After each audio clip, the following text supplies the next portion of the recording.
Batman 3 jokers के last episode के अंदर हमने देखा था कि हमें पता चलता है कि यहाँ पे एक जबरदस्त किस्म की मिस्ट्री चल रही है और हमें ये बात पता चली थी कि दरअसल जिसको हम आज तक एक जोकर समझ रहे थे वो कभी एक था ही नहीं, बल्कि यहाँ पे तीन जोकर मौजूद हैं जो कि इन सारे के सारे क्राइम को चला रहे थे गौतम सिटी के अंदर। और अब हमने देखा कि किस तरीके से बैटमैन, बैटगर्ल और रेड हुड मिलकर इन सबका पीछा करना शुरू करते हैं, जहां पे वो पहले एक जोकर को पकड़ लेते हैं, लेकिन वो जोकर वहां पे रेड हुड को इतना ज्यादा उकसाता है कि वहां पे रेड हुड जो है अपने पर काबू नहीं रख पाता और उस वाले जोकर का गोली मार के काम तमाम कर देता है। अब आगे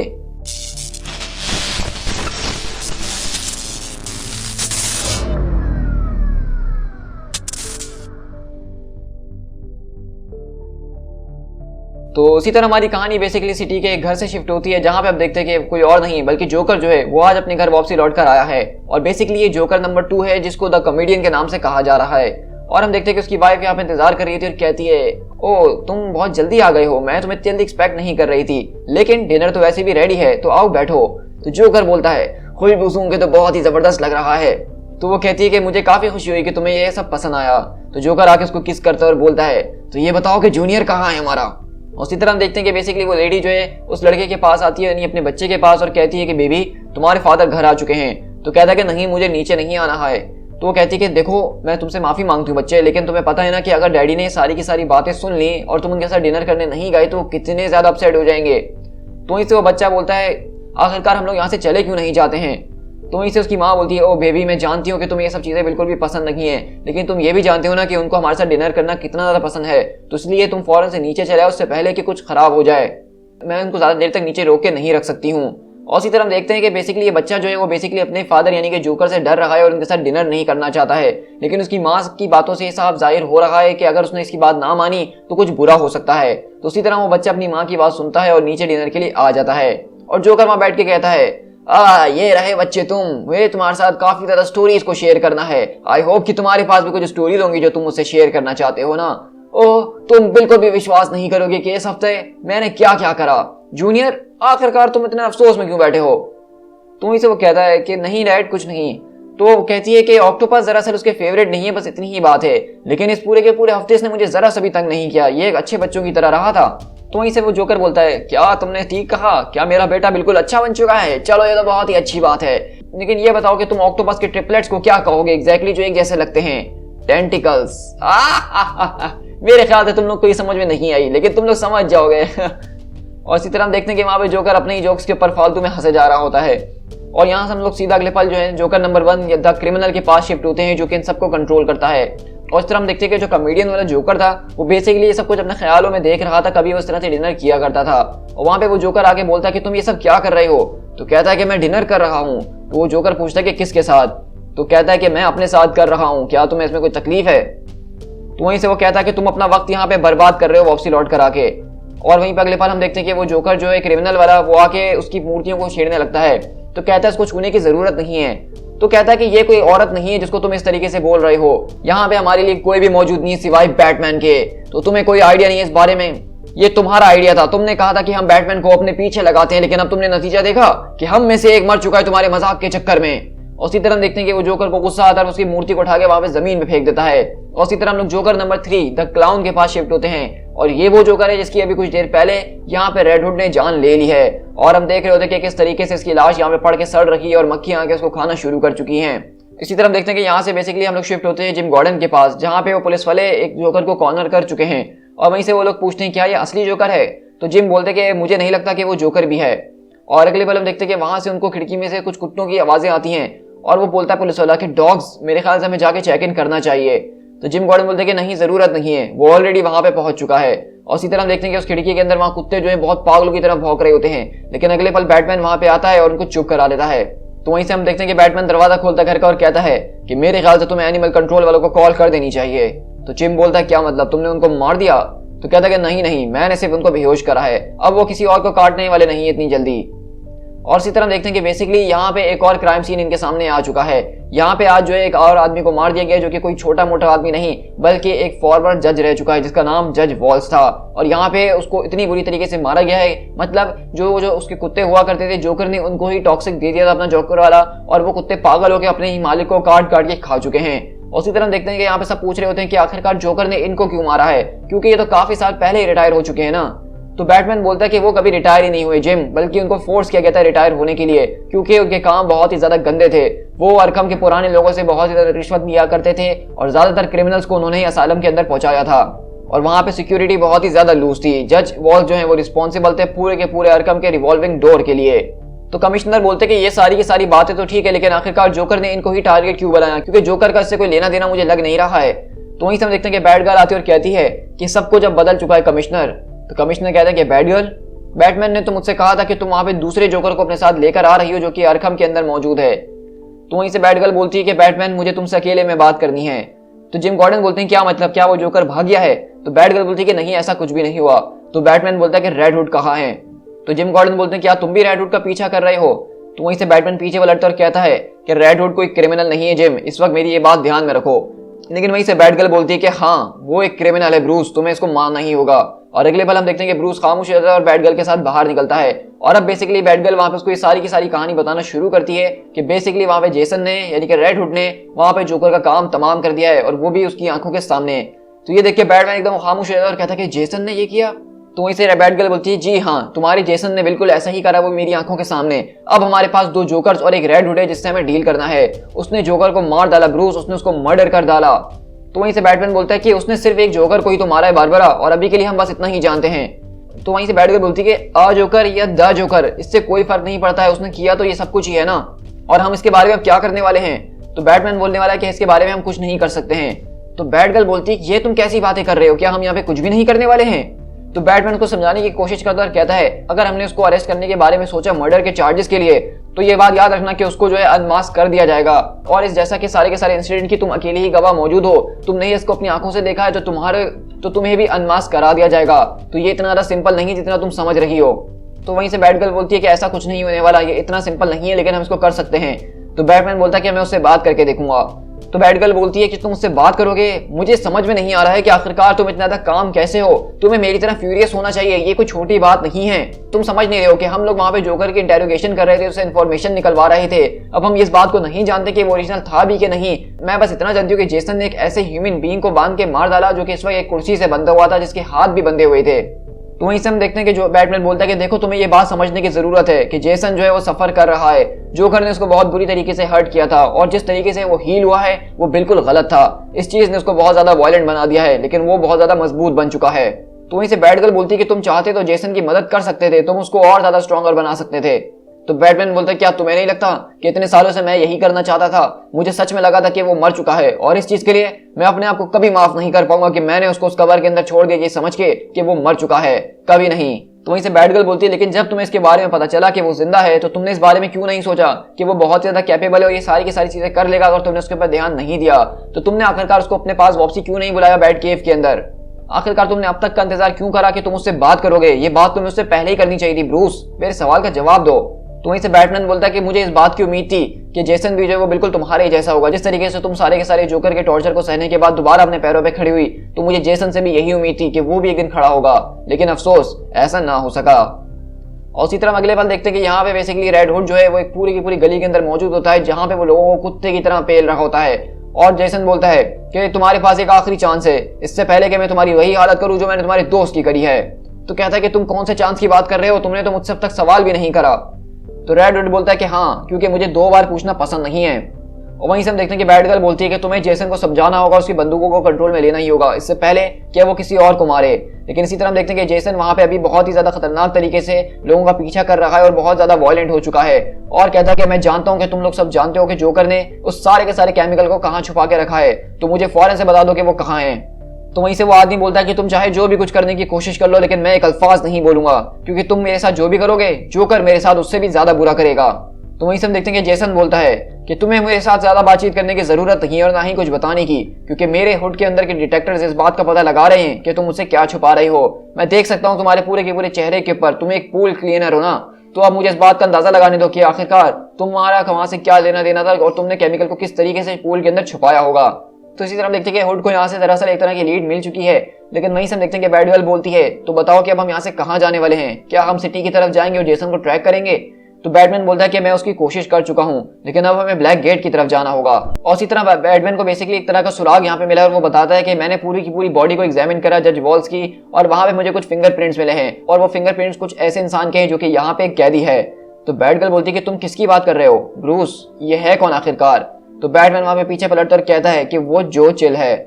तो अगर आपको नहीं पता तो मैं आपको बताता चलूं कि जो चिल बेसिकली वो इंसान है जिसने ब्रूस वेन के फादर और मदर को मर्डर किया था उसके बचपन के अंदर, और इस वक्त वो जो है ब्लैक गेट प्रिजन के अंदर मौजूद है। और इसी तरह हम देखते हैं कि बैटमैन बेसिकली यहाँ पे जो चिल से मिलने के लिए आया होता है, और अगले पल जैसे ही वो उसके दरवाजे के बाहर आके खड़ा होता है तो उसको अपना पूरा का पूरा वो ख्याल आना शुरू हो जाता है फ्लैशबैक का, जिस तरह से उसके माँ बाप को मारा गया था।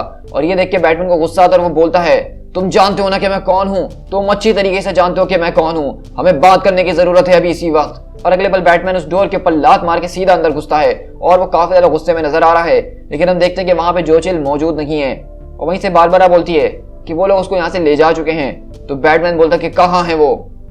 तो बारबरा बोलती है कि उसकी तबीयत बहुत ही ज्यादा खराब है, जो चिल पिछले कुछ महीनों से जो है वो कैंसर के स्टेज 4 से लड़ रहा है। और इसी तरह देखते हैं कि जहाँ पे जो चिल है उसकी बेसिकली बहुत ही ज्यादा तबीयत खराब है और वो एक तरह की हॉस्पिटल के अंदर मौजूद है जो कि ब्लैक गेट के अंदर ही बना हुआ है। और बैटमैन पूछता है कि इसके पास कितना वक्त मौजूद है? तो बारबरा बोलती है कि देख के तो ऐसे लगता है कि इसके पास सिर्फ कुछ ही हफ्ते मौजूद हैं। और वहीं से बारबरा बोलती है तो आखिरकार मुझे ये समझ में नहीं आ रहा कि उस मर्डर वेपन के ऊपर जो आज रात हमें मिला है उस पर जो चिल के फिंगरप्रिंट्स कैसे आ गए। तो बैटमैन बोलता है कि हम थोड़ी सी अगर डिगिंग करना शुरू करेंगे तो सर्विलेंस कैमरा से हमें पता चल ही जाएगा कि यहाँ पे कोई ना कोई इसे जरूर मिलने के लिए आया होगा कुछ दिन पहले, और उसी ने इसके फिंगरप्रिंट्स को यहाँ से चुरा लिया होगा और उसको रेप्लिकेट करके क्राइम सीन के ऊपर डाल दिया है ताकि वो लोग मुझे यहाँ पे लेकर आ सकें। तो बारबरा बोलती है लेकिन ये तुम्हारी सारी बातें मुझे समझ में नहीं आ रही है, क्योंकि तुम्हारे जोकर और जो चिल के बीच आखिरकार कनेक्शन क्या है? तो बैटमैन बोलता है कि मुझे इसके बारे में नहीं पता, लेकिन अभी भी मेरे हेलमेट ने बताया है कि जेसन ने बैट कंप्यूटर्स को एक्सेस करने की कोशिश करी है और अल्फ्रेड को उसकी लोकेशन मिल गई है। तो बैटगर्ल बोलती है लेकिन ब्रूस? तो ब्रूस बोलता है कि मेरे ख्याल से जेसन को उन 2 दूसरे जोकर्स के बारे में पता चल गया है और हमें जल्दी करना होगा। और उसी तरह देखते हैं कि बेसिकली यहाँ पे जेसन जो है वो पहुंच चुका है एक स्विमिंग पूल के पास जो कि गौतम सिटी एथलेटिक एसोसिएशन के अंदर मौजूद है। और उसी तरह देखते हैं कि जेसन बेसिकली यहाँ पे आता है और अपने साथ उसी कॉप बार को लेकर आया है जिसके जरिए जोकर ने उसको मार मार के पेला था। और उसी तरह जेसन वहां का ताला वगैरह तोड़ के सीधा अंदर की तरफ घुसता है और वो अपनी गन वगैरह निकाल के पूल की तरफ जाता है और कहता है कि मैन आखिरकार वो ये सब कर क्यों रहे हैं। और अगले वाले हम देखते हैं कि बेसिकली यहाँ का जो पूरा का पूरा स्विमिंग पूल होता है उस पूरे के पूरे स्विमिंग पूल के अंदर वो बचा हुआ जो केमिकल था वो यहीं पे मौजूद है और इसके अंदर बहुत ही ज्यादा लोग मौजूद है जो कि इससे टॉक्सिफाइड हो चुके हैं। और ये देख के जेसन हम देखते हैं कि वहां पे कुछ सैंपल्स वगैरह ले रहा होता है केमिकल के और उसको पता चल जाता है कि ये वही जोकर टॉक्सिक है। वहीं से जेसन बोलता है कि मुझे इस बात पे विश्वास नहीं हो रहा कि मैं बैटमैन से पहले यहाँ पे पहुंच गया। केमिकल यहाँ पे काफी देर से रुके हुए हैं तो ऐसा लग रहा है कि अब ये डेंजरस नहीं है और मैं यहाँ पे सांस ले सकता हूँ। बैटगर्ल डू यू रीड मी? लेकिन अगले वाला हम देखते हैं कि पूल में से एक आदमी निकल के जेसन की टांग पकड़ लेता है और कहता है कि मेरी मदद करो, मेरी मदद करो। लेकिन हम देखते हैं कि जेसन उसको अपने आप से पीछे हटाता है और उसको गोली मार के ठंडा कर देता है। लेकिन अगली बार हम देखते हैं कि वहां पीछे से आवाज आती है, हमें पूरी उम्मीद थी कि तुम यहाँ पे जरूर आओगे। और अगली बार हम देखते हैं कि बेसिकली जेसन को वहां पे जोकर पकड़ के अपने साथ ले जाता है और वहीं पे उसका वो हेलमेट उठाता और कहता है हाँ ये बिल्कुल परफेक्ट रहेगा हमारे लिए। और अगले बार हम देखते हैं कि जेसन को उन लोगों ने यहाँ पे बांध दिया, उसको बहुत बुरी तरीके से मार रहे होते हैं और कहते हैं जेसन टॉड एक चोर, तुम्हें तो जो है जेल के अंदर होना चाहिए था और तुम्हें अरेस्ट करना चाहिए था, लेकिन जब बैटमैन आया तो उसने तुम्हें अपने साथ ले लिया और अपना सेकंड रॉबिन बना लिया। तुम तो रीबॉर्न हो गई थे ना, लेकिन उसके बाद तुम्हारे पास मौत दोबारा से आई और तुम उसके बाद भी दोबारा रीबॉर्न हो गए। लेकिन तुम जानते हो ना कि चीजें हमेशा 3 बार होती हैं। तो जेसन बोलता है जिस तरह के तुम लोग हो। तो वहीं से जोकर बोलता है कि मैं वो पहला था, बिफोर बैटमैन मैं पूरे के पूरे गौतम को चलाया करता था। तो जेसन गुस्से में आता और बोलता है कि तुम अपने नंबर गिनती में लगे रहोगे, लेकिन मैं तुम्हें एक बात बता दूं कि तुम्हारा एक बड़ी जो है उसका मैंने पूरा का पूरा भेजा उड़ा के रख दिया, वो एक्वेरियम के फ्लोर के ऊपर बह रहा था। और ये बात याद रखना कि जैसे ही मैं यहाँ से आजाद होऊंगा तो तुम्हारा नंबर अगला होने वाला है। तो हम देखते हैं कि जोकर हंसना शुरू करता है पागलों की तरह और वो बहुत बुरी तरीके से हंस रहा होता है। तो जेसन ये देख के एकदम चौंक जाकर कहता है कि what the hell is wrong with you. तो वहीं से जोकर बोलता है चलो बच्चे, आज मैं तुम्हें जोकर के बारे में एक सीक्रेट बता ही देता हूँ जो कि किसी को नहीं पता, क्योंकि जब मैं हंसता हूँ तो मुझे तकलीफ होती है, इट हर्ट्स। तो जेसन बोलता है तुम मैं क्या करूं? तो क्या तुम मुझे ये बताने की कोशिश कर रहे हो कि तुम ही असली जोकर हो? लेकिन अगले पल हम देखते हैं कि वहां पे जोकर खड़ा होकर बोलता है कि तुम्हारी नजर में जोकर असल में है क्या चीज। और अगले पल हम देखते हैं कि वहां से आवाज आती है दूसरे जोकर की, लगता है कि हम बहुत जल्द फाइंड आउट करने ही वाले हैं। और इस तरह हम देखते हैं कि वो रेड हुड के हेलमेट को जोकर आइस यानी कि उसके ऊपर मेकअप कर देता है एक तरह का और वहां पे जेसन को पहना देता है। और वो जोकर बोलता है कि हमने अपनी बहुत जिंदगी का लंबा अरसा इस सवाल का जवाब ढूंढने में लगा दिया है कि आखिरकार जोकर है कौन। हमें पता चला कि वो एक जज है, एक सीरियल किलर है और एक सर्जन है, ऑल रेदर प्रेडिक्टेबल एंड अनस्प्रिंग। लेकिन उसके बाद हमें मिले तुम। टेल मी समथिंग कि हमने तुम्हारे साथ जो कुछ भी किया उसके बावजूद भी तुम अपने आप को रेड हुड क्यों कहलवाते हो। तो वहीं से जेसन बोलते हैं कि कम ऑन, क्या तुम में से सारे के सारे कॉपी कैट्स मुझसे यही सेम सवाल करने वाले हैं? ये एक तरह का जोक है। तो वहीं से जोकर बोलता है कि एक जोक, हमने तुम्हारी इतनी बुरी हालत कर दी थी मार मार के और तुम्हें परमानेंट डैमेज दे दिया था ब्रेन के ऊपर, तुम्हारा फिजिकल और इमोशनल ट्रॉमा हमने ही दिया था वो सब कुछ करने के बाद, और तुम कहते हो कि ये एक तरह का जोक था। तुम और मैं बिल्कुल एक जैसे लड़के, हम लोगों को दर्द सहने में बहुत ही ज्यादा मजा आता है और वो दर्द हमने इतना सहा है कि जितना शायद कभी किसी ने सहा नहीं होगा। लेकिन तुम ऑलरेडी इसका आंसर जानते हो, तुम मौत के बहुत ही ज्यादा करीब थे और तकरीबन मर ही गए थे, और इसके लिए तुम बैटमैन को ब्लेम करते हो, तुम मुझसे नफरत करते हो और मैं भी बैटमैन से नफरत करता हूँ। तो जेसन बोलता है कि मैं बैटमैन के अलावा और भी बहुत लोगों से नफरत करता हूँ। तो जोकर उसके कान में आके बोलता है, हाँ तुमने ठीक कहा, तुम नफरत तो करते हो, लेकिन सबसे ज्यादा नफरत तुम उसी से करते हो। बैटमैन को एक बेहतर जोकर की जरूरत है, but to put it simply, हम जो है इसके लिए काफी ज्यादा ब्राइट नहीं है। हाँ जेसन, मुझे एक बात तो बताओ, क्या तुम जब हंसते हो तो तुम्हें दर्द होता है? और अगले वाले हम देखते हैं कि वहां पे वो जो जोकर होता है वो पीछे से उसके ऊपर उसी कॉबॉर्ड से दोबारा से अटैक करना शुरू करता है और कहता है, हम इस बात की उम्मीद करते हैं कि तुम्हें भी अब से तकलीफ होगी, तो और तभी जाके तुम्हारी सारी की सारी बातें मेक सेंस करना शुरू करेंगी। पहले तुम द रेड हुड बने, उसके बाद तुम जोकर बनोगे। लेकिन ये चीजें पत्तों के अंदर मौजूद नहीं होती हैं। और उसी तरफ देखते हैं कि वहां पे जोकर जो है रेड हुड को दोबारा से बहुत बुरी तरीके से मार रहा होता है हंसते हंसते, और कहता है, तुम जानते हो ना, ये तो पिछली बार से वाले से भी ज्यादा मुझे मजा आ रहा है। तो वहीं से जेसन बोलता है कि इस बात को तुम मेक श्योर कर लेना कि इस बार जब तुम मुझे मारो तो मैं मरा ही रहूं। और वहीं सब देखते हैं कि जोकर को पीट रहा होता है और कहता है, ओह आखिरकार तुम ऐसा क्यों सोचते हो कि मैं ऐसा करने वाला हूं, क्योंकि मैं तो अभी भी तुम्हारी जड़ों को बुनने की कोशिश कर रहा हूं। मैं इसकी बात की उम्मीद करता हूं कि अब जब तुम दोबारा उठ के खड़े हो गए तो तुम हम सबको रॉन्ग प्रूफ कर दोगे, वो भी जोकर बन के। और इस तरह हम देखते हैं कि जोकर वहां पे हंसते हंसते उसको बहुत बुरी तरीके से मार के बेहोश कर देता है। यानी कि हम देख रहे हैं कि यहाँ पे जो सारे के सारे जोकर्स का प्लान है वो ये है कि वो बेसिकली जेसन को ही अगला जोकर बनाना चाहते हैं। उसी तरह देखते हैं कि यहाँ पे बैटगर्ल और बैटमैन पहुंचने बेसिकली उसी पूल के अंदर, और वो पता लगाने की कोशिश कर रहे हैं कि यहाँ पे क्या हो रहा है। और अगले पल उनको बहुत जोर जोर से वहाँ पे हंसने की आवाजें आ रही होती हैं। तो हम देखते हैं कि वहाँ पे वो जो बेसिकली सारे के सारे जोकर्स थे जो उस पूल के अंदर मौजूद थे, वो इनके ऊपर आ चुके हैं अटैक करने के लिए। और उसी तरह हम देखते हैं कि वो सारे के सारे लोग यहाँ पे बैटमैन और बैटगर्ल को घेरना शुरू कर देते हैं, जिससे वो लोग लड़ना तो शुरू करते हैं, लेकिन क्योंकि इनका नंबर बहुत ही ज्यादा है। और वहीं से बैटमैन बोलता है कि हमें किसी भी तरीके से जेसन तक पहुंचना होगा अभी इसी वक्त। और उसी तरफ देखते हैं कि बैटमैन वहां पे सारे के सारे जोकर्स को मार रहा होता है, लेकिन अगले पल बैटमैन बोलता है कि मेरी बेल्ट, वो लोग उसको खींच रहे हैं। तो वहीं से बारबरा बोलती है, क्या हो गया? तो बैटमैन बोलता है कि उन्होंने इसको एक्टिवेट कर दिया उस बटन को। और अगले पल हम देखते हैं कि बैटमैन बैटगर्ल का हाथ पकड़ के वहां से फौरन निकलता है, क्योंकि उस बैट के जरिए उन्होंने बेसिकली बैट मोबाइल को एक्टिवेट कर दिया था, जो कि इनकी लोकेशन के ऊपर आती है और सारे के सारे जोकर्स को वहां पे कुचल के मार देती है। तो वहीं से बैटमैन बोलता है, अभी भी इनमें से कुछ को हम बचा सकते हैं, हम जेसन को बचा सकते हैं। और अगले पल हम देखते हैं कि वहां से आवाज आती है, मुझे बचाने की बात कर रहे हो? और अगले बार हम देखते हैं कि वहां पे एक अजीब गरीब जोकर बैठा होता है, जिसको देख के बैठकर बोलती है, जेसन क्या ये तुम हो?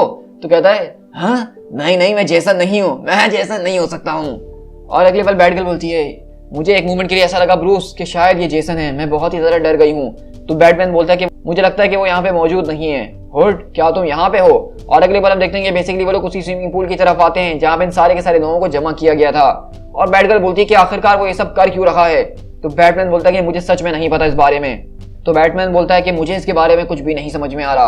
और अगले पल हम देखते हैं कि वहां पे एक दरवाजे के ऊपर ओप्स करके लिखा हुआ होता है, और जब वो उसके अंदर घुसते हैं तो वहां पे उनको बेसिकली जेसन मिलता है, जिसकी बहुत ही बुरी हालत हो चुकी है। और बैटमैन उसको अपने पास बुलाता है, बोलता है कि जेसन क्या तुम ठीक हो? लेकिन जेसन एकदम डर जाता है और कहता है कि मुझे छूने की जरूरत नहीं है। तो बैटमैन बोलता है कि जेसन, ये मैं हूँ ब्रूस। और जेसन बोलता है, तुम पहले रेड हुड हो लेकिन उसके बाद जोकर बनोगे। यहाँ पे एक से ज्यादा जोकर मौजूद हैं। प्रोबेबली तुमने कभी इसके बारे में सोचा नहीं होगा इतने लंबे अरसे से, लेकिन हम लोग जो है बहुत जल्द एक नया जोकर बनाने वाले हैं। Someone who knows you, someone who hates you. तो बैटमैन बोलता है कि जेसन तुम ये सब क्या बातें कर रहे हो? क्या तुम ठीक हो? तो जेसन वहां पे अपना मास्क उतारकर कहता है, क्या मैं ठीक हूँ? क्या तुम्हें मेरी तरफ देख के क्या लगता है ब्रूस कि मैं ठीक हूँ? तुमने ये सब मेरे साथ किया है, तुमने ही मुझे इस पाथ पे चलाया है, और मैं देखो अब कहाँ पहुंच चुका हूँ, और इस चीज के लिए मैं तुमसे बहुत ही ज्यादा नफरत करता हूँ। तो प्लीज मुझे इसी गन के अंदर छोड़ के यहाँ से चले जाओ और जाके तुम अपने लिए नया रॉबिन ढूंढो। जिस तरह तुमने मुझे पहले रिप्लेस करा था दोबारा से रिप्लेस कर दो। तो वहीं से बैटगर्ल बोलती है कि जेसन प्लीज हमारी बात सुनो। तो वहीं से वो बोलता है, क्या हुआ बारबरा, अब तुम क्या करने वाली हो? क्या तुम मुझे अरेस्ट करोगी, या मुझे पकड़ के ऑलरेडी बंद क्यों नहीं कर देती हो? तुम आखिरकार इंतजार किस बात का कर रखी हो? लेकिन हम देखते हैं कि बारबरा उसके पास आती है और उसको बेसिकली हक कर लेती है। तो वहीं से बारबरा बोलती है कि देखो मैं तुम्हारे साथ ऐसा कुछ भी नहीं करना चाहती, अभी मैं तुम्हें बस एक सेफ जगह के ऊपर ले जाना चाहती हूँ। और उसी तरह देखते हैं कि बैटगर्ल बेसिकली जेसन को अपने घर में ले आती है और उसको वो लोग वहां पे थोड़ा सा ठंडा करने के लिए, रिलैक्स करने के लिए सुला देते हैं। और वो बोलती है कि वो सो चुका है। तो बैटमैन बोलता है कि मैं जा रहा हूँ और कुछ और लीड्स मुझे मिले हैं, उसके ऊपर मुझे चेकअप करना होगा। तो बैटगर्ल बोलती है कि जेसन के बारे में क्या? तो बैटमैन बोलता है कि उसको रेस्ट की जरूरत है। तो बैटगर्ल बोलती है कि आज रात उसकी जान जा सकती थी, वो किसी को मार सकता था, उसको तुम्हारी जरूरत है। तो बैटमैन बोलता है कि जेसन इस वक्त बिल्कुल सेफ है बारबरा, लेकिन पूरे का पूरा गौतम इस वक्त एक बड़ी मुश्किल के अंदर मौजूद है और मुझे उसको सेव करना होगा।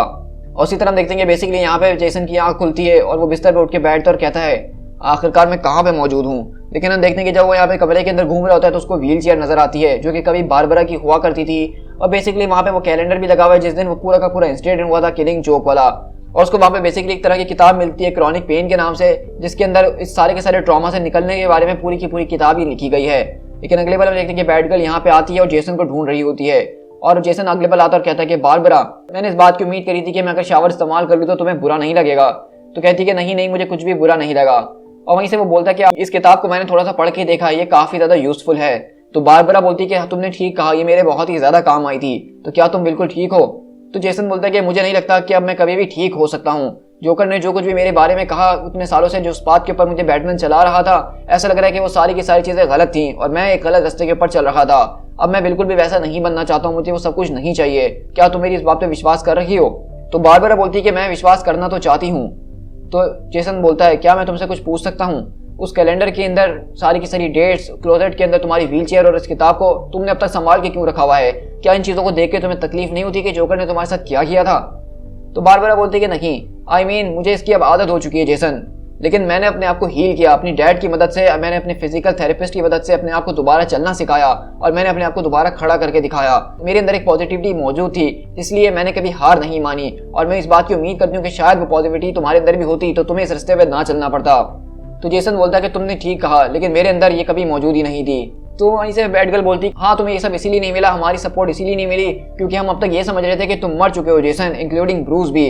लेकिन जब तक उसको इस बात के बारे में पता चला कि तुम अब से जिंदा हो चुके हो, तुमने अपने आप को एक नई चीज के अंदर रिक्रिएट कर लिया था, रेड हुड के अंदर। और हम इस बात की पूरी विश करते हैं कि हम लोग काश उस वक्त तुम्हारे साथ होते जब तुम्हें हमारी जरूरत थी। तो जेसन बोलता है कि आज से पहले किसी ने मुझसे कभी कुछ ऐसा नहीं कहा। तो वहीं से बैटगर्ल बोलती है कि वेल अब मैं तुमसे कह रही हूँ। और इसी तरह हम देखते हैं कि जेसन और बैटगर्ल एक दूसरे के करीब होते हैं और वो यहाँ पे इसको किस कर देती है। लेकिन वहीं से बैटगर्ल बोलती है कि नहीं, हमें ये सब नहीं करना चाहिए, मैं बस इतना तो हमें बताना चाह रही थी कि मुझे तुम्हारी परवाह है। तो वहीं से जेसन बोलता है कि सच कहूँ तो मेरी आज तक किसी ने परवाह नहीं करी और ना ही मुझे किसी ने ये सब कहने की भी कोशिश करी है। तो वहीं से बारबरा बोलती है कि मुझे माफ कर देना इन सब के लिए, लेकिन मैं सच में तुम्हारी इन सारी की सारी चीज़ों के ऊपर बहुत ही ज़्यादा अफसोस कर रही हूँ। तो वहीं से वो जेसन बोलता है कि बारबरा, तो बोलती है कि वो सिर्फ एक मोमेंट था जेसन, बस इतना ही, अभी के लिए मुझे अपने केस के ऊपर वापसी लौट के जाना पड़ेगा, इससे पहले कि जोकर और ज़्यादा लोगों को हर्ट करना शुरू करे। तुम चाहो तो यहाँ पे थोड़ा सा आराम कर सकते हो, ठीक है? तो जेसन बोलता है कि हाँ ठीक है, मैं तुम्हारी बात समझ रहा हूँ। और इसी तरह हम देखते हैं कि बेसिकली बैटमैन वहाँ पे जो है बैट केव के अंदर पूरे के पूरे केस को दोबारा से स्टडी करने की कोशिश कर रहा है और समझने की कोशिश कर रहा है कि कौन सा जोकर कौन है। और बेसिकली हम देखते हैं कि यहाँ पे बैटमैन को समझ में आ गया है कि वो जो अलग अलग जोकर्स हैं वो अलग अलग लोग हैं और उसने उनकी अलग अलग फाइल्स को बनाना शुरू कर दिया, जिसमें से एक क्रिमिनल है, एक क्लाउन है। और इसी तरह देखते हैं कि बैटमैन वहाँ पे पहले क्रिमिनल वाले जोकर की जो है फाइल को पढ़ना शुरू करता है और वो देख रहा होता है कि कौन सा जोकर जिससे उसने आज तक मुकाबला करा वो क्रिमिनल वाला हो सकता है। फिर इसी तरह वो क्लाउन वाले जोकर की तरफ देख रहा होता है कि क्लाउन वाला जोकर कौन हो सकता है और इसी तरह वो कॉमेडियन वाले को देख रहा होता है। इसी तरह हम देखते हैं कि यहाँ से अगले पल हम ब्लैक गेट के अंदर शिफ्ट होते हैं जहाँ पे आग लग चुकी है और वहां से आवाज आ रही होती है कि यहाँ पे काफी ज्यादा चिल है, क्या तुम मेरी बात को समझ रहे हो? चिल, ये काफी ज्यादा चिल ही हो रहा है। और हम देखते हैं कि बेसिकली यहाँ पे जोकर जो है वो जो चिल के पूरे सेल के अंदर आ चुका है और उसको अपने साथ किडनैप करके ले जा रहा होता है और कहता है मेरे ख्याल से तुम्हें थोड़ा सा वार्म अप कर लेना चाहिए पहले चिल, और तुम्हें इस टोपी की जरूरत तो पड़ने ही वाली है। और अब लाइट्स कैमरा एक्शन। और इसी तरह देखते हैं कि बेसिकली जोकर ने यहाँ पे जो चिल को किडनैप कर लिया है और उसको वो कैमरे के सामने बिठा के कुछ रिकॉर्ड कर रहा है। तो जो चिल बोलता है कि तुम ये सब क्या कर रहे हो, मुझे कुछ समझ में नहीं आ रहा। तो जोकर बोलता है कि अब वक्त आ चुका है फाइनली चिल कि तुम्हें अपने गुनाहों को कन्फेस करना होगा, अब तुम्हें बताना ही होगा सबको कि आखिरकार तुमने थॉमस और मार्था वेन को जान से क्यों मारा था। तो इसी तरह हम देख रहे हैं कि बेसिकली जोकर ने यहाँ पे जो चिल को पकड़ लिया है, उसको किडनैप कर लिया है और वो एक तरह की वीडियो बना के ये बात रिकॉर्ड करवाना चाहता है कि आखिरकार उसने थॉमस वेन और मार्था वेन को क्यों मारा था। तो आप समझ गए होंगे कि यहाँ पे जोकर ये सारी की सारी चीजें इस्तेमाल इसीलिए कर रहा है ताकि वो बैटमैन को भड़का सके, उसकी माँ बाप के कातिल को सामने ला के, ताकि बैटमैन उसको जान से मार डाले और वो दोबारा से एक नया जोकर क्रिएट कर सके जो वो करना चाह रहा है। To be concluded.